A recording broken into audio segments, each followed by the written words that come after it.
Hello, everybody. It's just your friendly neighborhood INFP, and it has been 2 years since I've done one of these. If you check the logs on the videos, I did not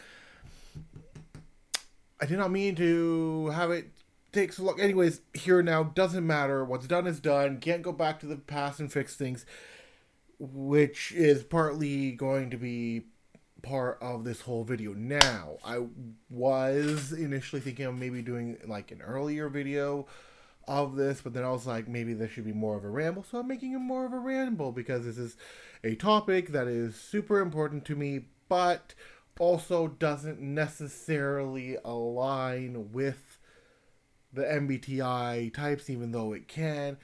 But regardless, dreams. That's the topic of today's video. Obviously, you would know that because you checked the title and all of that. Anyways, so although what a lot of people don't realize is that when it comes to dreams, and when I'm not talking about like dreams you have when you're sleeping, and I'm not talking about dreams you have when you're daydreaming and all that. I'm not talking about those dreams, although those are important too, but not the kind of dreams I'm talking about. I'm talking about the dreams you have for your life, the dreams you have for your goals, the dreams you have towards what you would perceive to be success, the dreams you have to be where you want to be in life. Those dreams. And one of several things that can get in the way of those dreams, at least to me and many others, are parents. And it could also be, friends and other family members and just generally other people out there. But they will get in your way. They will say things that will prevent you from actualizing your dreams. And I honestly, sure, some of the fault may be on ourselves, some of the fault on the parents, or all the fault on one and the other. Doesn't matter. The point is that once that discontent is there, once that persuasion to not do it is there, the dissuasion, whatever the frick you want to call it, it's there. And it's going to, at least it did for me, affect things. So, for example, I, in my early 20s and then mid 20s, wanted to learn psychology, I wanted to learn history, I wanted to learn English, I wanted to get a bachelor's degree in something. And the things that I was most passionate about were acting, writing. So English would have been part of the writing, history, because I was just like getting into history blogs and like horrible histories and like all those wonderful things. And I thought, hey, this would be a fantastic. And I was like kind of low key interested in archaeology, and I thought that would have been kind of interesting. So I was like,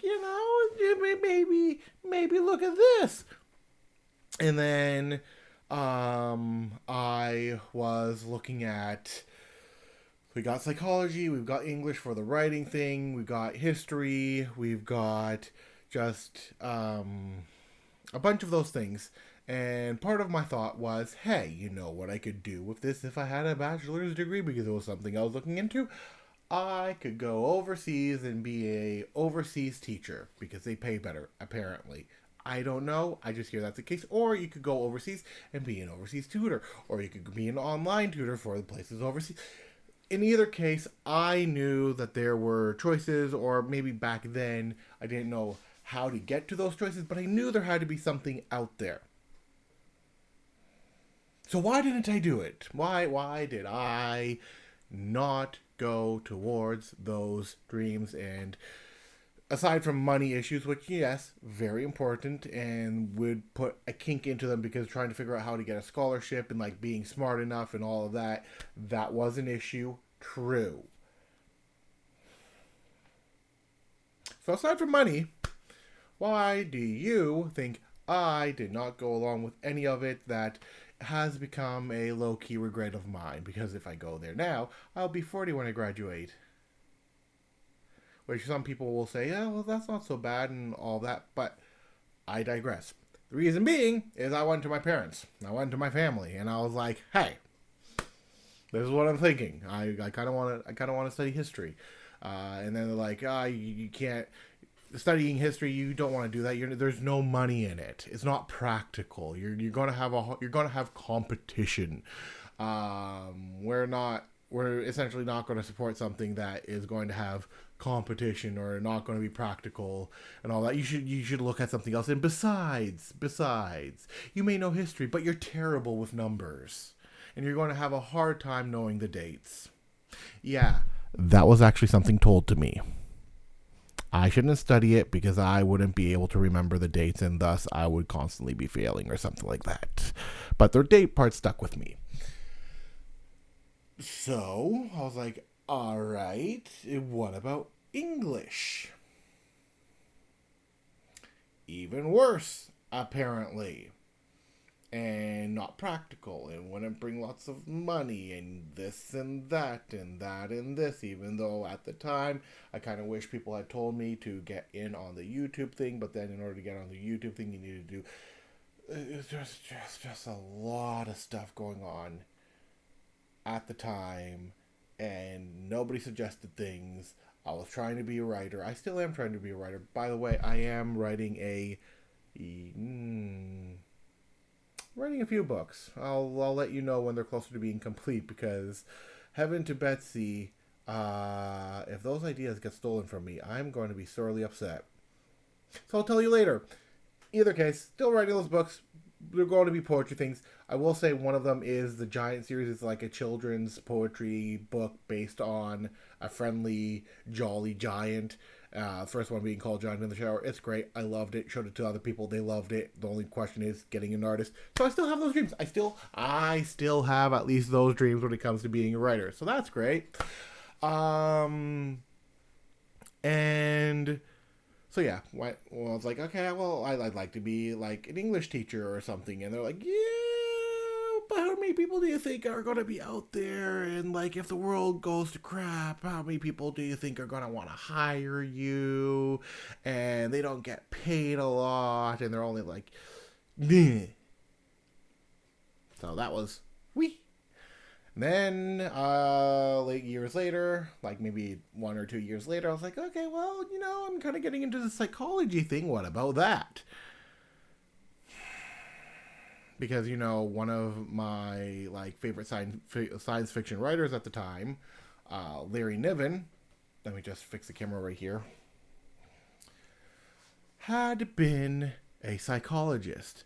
I found that cool, and I found other writers had been psychologists who I really liked, and I found that freaking cool. So, and I was like starting to get into it, which channel, duh. And so I go up to them, and the reason is not that it won't get you places, but that it can ruin people's lives, and they don't like it. That's just a preface of what's going on here. So consistently I'm being told, no, look towards something more practical.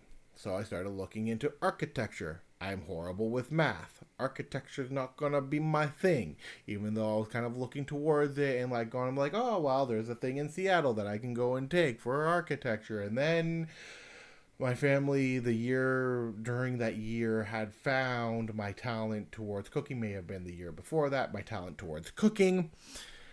And they are like, well, why not study to become a chef? And I'm like, but I don't really want to be a chef. I mean, like, I guess, okay, whatever. And don't get me wrong, I learned a lot of stuff in culinary school. Was it my first choice? No. Was it my second choice? No. Was it my third choice? No. Was it my fourth choice? No. Was it my fifth choice? Acting school? No. It wasn't even my top 5. It was not in my top 5. Do I regret it? Do I regret going to culinary school? Absolutely not. I enjoyed my time there. It was very expensive, a lot more expensive than if I had gone into psychology or English or history or any of the other things I was looking into. But I digress. And so the idea was take this practical thing, get a practical job, get money from doing that practical job, which I could have had I not disliked the stress of the environment so much that I said, Screw this. Because I saw how the hotel scenarios were. My camera's doing like weird blurry things. I don't know. Anyways, saw how the hotels were. I saw how the fancy restaurants were, which I did apply to, by the way. And like some of them were like, oh yeah, I should. Some were like super cramped, like downtown Vancouver, super cramped, and I was like,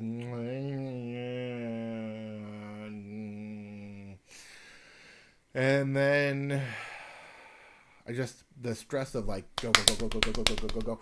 No, I'm not. I'm not a speedy type person. I'm not a person who does well in that type of a into the fire situation. In fact, my teachers in culinary school, at least the one of them, got super mad at me for crossing my legs and leaning on the table because it shows a state of relax and not a state of hesitancy, which is important when it comes to cooking. I like coming up with menus. I like coming up with recipes. I like experimenting. I do not like being in the rush hour scenario of a restaurant where everybody's coming in at dinner time or everybody's coming in at lunchtime and you have to go fast, like so fast. And I did that for a year and hated every single moment of it. And I decided that wasn't for me. Now, I have my restaurant ideas that I still want to do, but in creation, but in setting things up, but in being more slow paced, in being more relaxed, more groovy. I have them still, and like those added on to the dreams that I have, which one is a themed restaurant that I want to make someday, where the theme switches every like 3 or so months, maybe 6 months, because costs and all that. But my point is, I had those dreams. I still have some of those dreams. Some of those dreams are not going to go away. I just don't know. I'm not a detailed or practical sort of person where I'm able to be like, okay, this is what I want. Here's how I get here. This is what I want. No idea how to get here. With writing, that's easy. Some other stuff, that's relatively easy. Just sometimes requires money, work, whatever. You can do that on your own. Not so hard. Restaurant stuff, business stuff, that is like, goes way over my head. I can be the idea generator. I can be the help with the art thingies, all of that, brainstorming, ideas, menu creation, yada yada. Heck, I'll even go up on stage and act if there is a stage to act, and I will, improv or something. I can do that. The minute details, not so much. So yeah, I have those dreams. And I have continued to have those dreams. And I continue to, shall we say, try and figure out how to get to those dreams. But my point is that the dreams that I had of having a bachelor's in English, having a bachelor's in psychology, having a bachelor's in history, having a bachelor's in literally any of the fields I had been interested in and still am interested to some degree now, were kind of squashed. And my story is not the only story like this out there. Heck, you will even see it in mangas where the child is super passionate. Like, okay, for example, there's a manga and anime about these two people who one's a story writer and one's an artist, and they're getting together to write their manga. And I forget what it's called, but it's out there. And so in it, one of the difficulties was getting acceptance from the parents, which was a fight. And in another manga that I'm reading, the parents get rid of the things that the girl is passionate about, dreaming about, and even in real life, I will hear stories of parents getting rid of the things that the child loves to do, dreams about, would enjoy, like, if they just guided them properly and not go, well, I don't agree with this. Nyeh.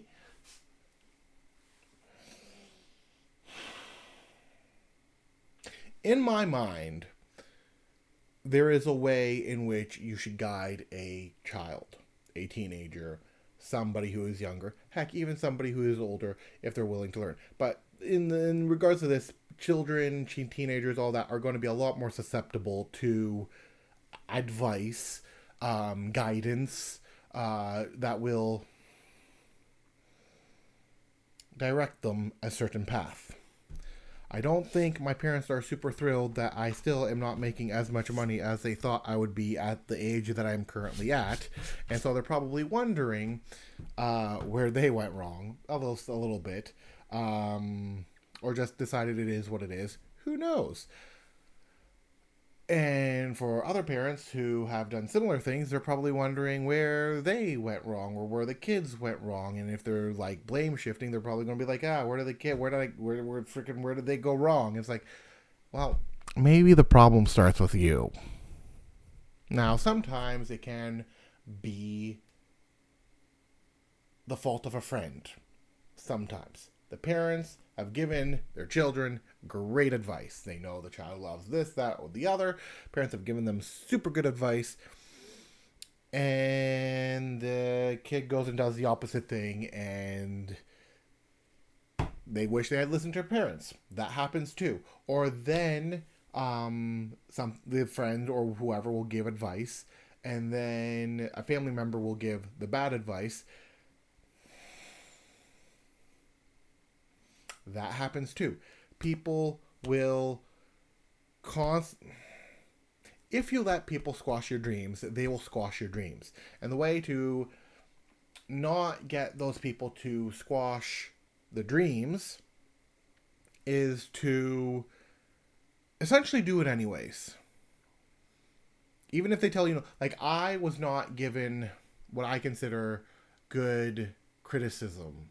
I was not given the pros and cons. I was not sat down and, like, for a lengthy discussion went over talking about, okay, why do you want to do this? What are you looking at? Do you understand the consequences of, like, do you understand the cons? Do you understand the pros? Do you understand what it is that you want? Do you understand what it is you're good at? Do you understand what area you want to focus in?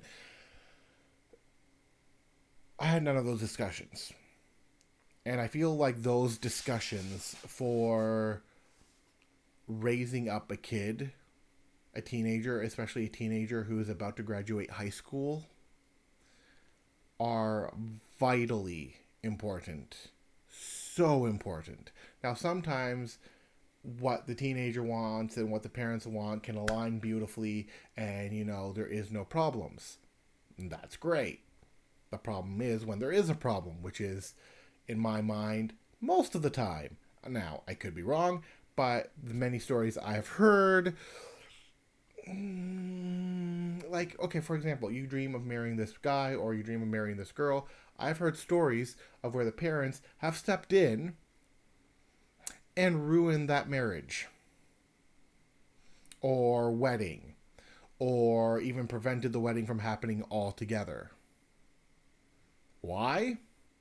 Because it was more about the parents than it was about their kid. It was more about their parents or the clan or whatever's face than it was about supporting their child. Which, by the way, is my opinion that when you have kids, the kids shouldn't necessarily be picking up the torch that you dropped. Instead, they should be picking up a new torch and blazing their own path with your support. And you should show them the good and the bad so that they are ready for it properly. Instead of saying, well, no, I don't like this, so don't do it, essentially. Or, no, you can't. Oh, artist. That's another thing I want to be. An artist. And I was told that I wasn't good at it, and there are better artists out there. Which, okay, sure, true. But,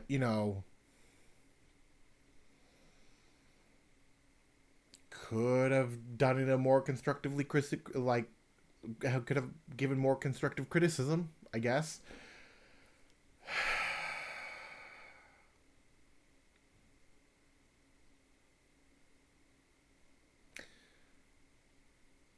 If you're a parent, if you are a parent, I would highly, highly suggest that when your kid comes to you about a dream that they want to be, especially as teenagers, because as kids we can jump through, like, dude, I wanted to be like a detective, comic artist. I wanted to be so many different things as a kid. As it, like, before being a teenager, like as a teenager, there's a lot of more things coming. Oh, schools is another thing that I'll get to the schools in a moment.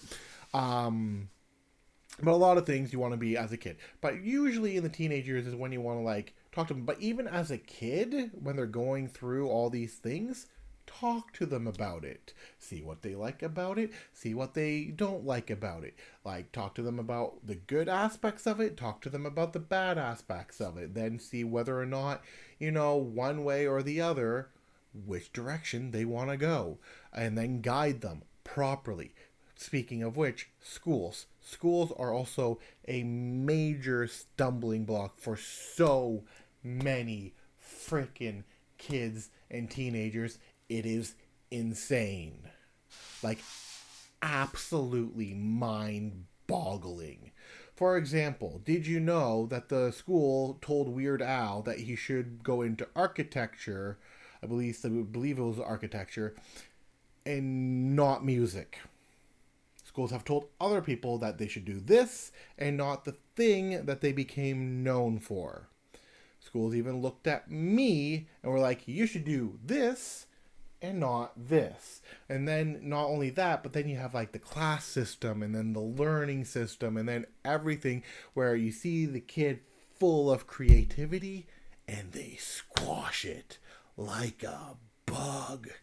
And it is disgusting to witness, because oh boy, that though they had so much color in them, so many dreams, so much hope, so much creativity, so many ideas, and you went yeah, needless to say, I'll probably be homeschooling or getting a private tutor or private schooling or whatever method. I'm not sending my kid to private, like public school, like at all. I've too many horror stories and too many dreams destroyed also by the school system, because we as children have a tendency to trust what we believe at that time, that the adults know what they're talking about. The adults surely know more than I do because they've been in the world longer, and this is not necessarily true. Especially if they are projecting something that they wish they had done when they were smaller, or something they had been told when they were smaller, or something that happened to them, and then they project it onto you, and the cycle repeats and continues, and then so on and so forth. So, keep your child's creativity alive. Keep other people's creativities alive. Keep other people's dreams alive. If they have lost their dreams, heaven for Betsy. So many people, heavens for Betsy, wow, that's an old one. Where did that one come from? Anyways, so many people out there are lost, dreamless, goalless. They don't know what to aim for in life. If you are their friend and you see them being like, man, everything sucks, I don't know what to do with my life, try and help them find a dream or goal that they can go towards that they're going to love doing.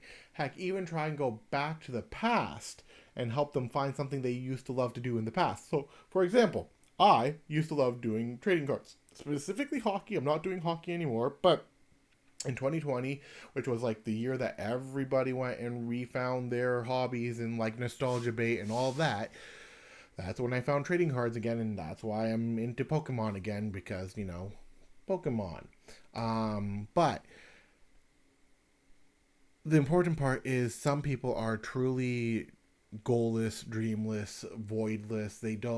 They're just going through life just for the sake of going through life, and they don't have anything to strive towards. They don't have, their dreams have been crushed by either the schools or the parents or both. And I would advise, if you're the friend, help them out, because oh man, so many people will come and say, oh, you can't do this because of this, or you can't do this because of this, or I perceive you being more of a this type of person instead of being this type of person. And this affects every single personality type to one degree or another. Now, some personality types are going to be better at sticking the proverbial middle finger up at the people who tell them no, and they go and do it anyways, and they, make a name for themselves of some degree or another. Others, like myself, if you don't have a good support system, if you don't have a good friend system, if you have difficulty making them, trying to achieve your dreams can be a very slow process. It's already a slow process for some of us, and going at it alone can be an even slower process, because what support system do you have and you don't even know how to get said support system? And this is true for myself, and is true for many other people. Now, luckily, now I'm having some people help me with some areas and giving me some ideas, but other ideas, I'm just like, I'll figure it out somehow, I guess. And yeah, just guide. If you have kids, guide them to where, guide them properly. If you're going to want to have kids and then end up having kids in the future, hopefully you remember this and you guide them towards the future. If you are a student, a teenager, and young adult who comes across this video, your dreams are important. Figure out the pros and cons of them. Figure out what matters the most to you. Have a long, properly long chat with somebody you can trust, and figure out how you want to go about it. Don't let other people bring you down when it comes to your dreams. Because if it is a dream that you fully believe in, that you want to do, whether it be a teacher, whether it be an astronaut, whether it be a race car driver, or famous dirt biker, or whatever it may be,